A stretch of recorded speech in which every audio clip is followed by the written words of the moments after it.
Hi, this is Sabine Back. I'm a program manager on the Common Data Service team. Now, in the past videos, or maybe you've read some in the online references, we have talked about a common data model. The common data model stores what we call entities. So what are entities? Entities, think of them as shared data, chunks of shared data, which can be stored, retrieved, modified, and interacted with. There are two types of entities, and I'll just log into my system and show you what are these entities. So I'm here in my system, and I'm logged into the Common Data Service. I have a test environment. I call it the CDS GL demo database. What you see on the screen is basically the standard entities. They are called standard because they ship out of the box and available to use. If you remember, when our service was generally available last year, we shipped around 50 to 60 standard entities. Today, they are about 70. So as you can tell, we are constantly revving up. We're constantly building, adding more entities, so they are available for you to use. So as explained, entities are nothing but chunks of data. Now, one thing you'll notice right away is there is this category section. These entities are grouped based on the functions. So we call them function groups. Think of their group based on the functions that they serve. So let's pick, for example, the case activity KB article. All these are under the common service entity or common service functional group. Clearly, if you're building an app which is around customer service, you may want to use some of these entities.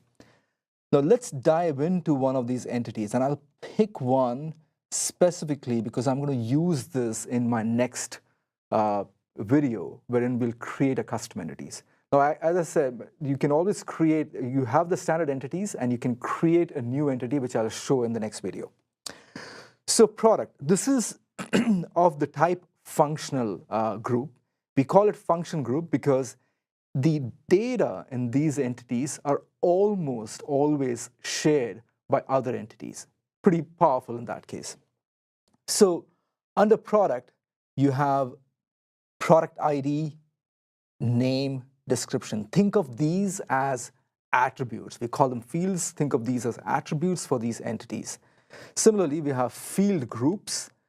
Field groups basically control what entities, what data show up when you build an application. Similarly, you have keys and relationships. Relationships can be very nifty while building apps, very powerful, because this is what you use to create a relationship between two entities. And I'm specifically talking about relationship here with the product because, again, in my next video, we'll show you how to create this relationship and use existing entities with a custom entity. And of course, you have data. As you can tell, as the page refreshes, so we ship some test data. We do that so that you can test entities right out of the box. Now, the best way, in my opinion, to test data is to build an app. So let's just quickly spin up an app. I just want to show how easy it is to create an application using CDS. So all you say is new app.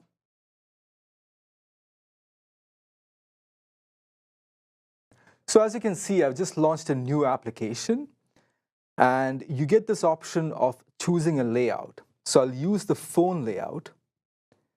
As you can see, it has connected to the Common Data Service, and it's pulling all the entities in that CDS database. So we will use the product entity. You just select product and hit connect. Now, this is the best part. You see Power Apps kind of doing all the heavy lifting, kind of building the application for us. As you can see, the application is ready to go. You save this application as is without doing anything, and you can launch this application on your iOS or Android devices. You basically download the Power Apps, and the apps is good to go. That is the beauty of building these apps, the ease and the power of building applications on the Common Data Service. Now, I just want to spend a few minutes on looking at the application. The beautiful part here is this is based on the product entity. Now, if you go back to the product entity, you'll see that it's pulled the product ID, it's pulled the name. In this case, it's a mid-range speaker. The description is mid-range speaker. So if you go here, you can tell it's easily set that up. Now, you can change this pretty easily. On the right-hand side, you'll see all the options. So I just want to show you how easy it is to change some of the default configurations that the app has done. So if you click on this item, on the right, you see that the product type is highlighted. So this is supposed to show the product type. So let's say I want to see instead the description. So I could easily choose description, and there you go. It shows the mid-range speaker as a description. Now, if you compare it with the data that we had, the name and the description matches in this case. Look at the app. Surely it is the same. And it automatically does it for all other entries in the gallery. So as you can see, that is the power of building an application, power and ease of building an application on the Common Data Service. Thank you.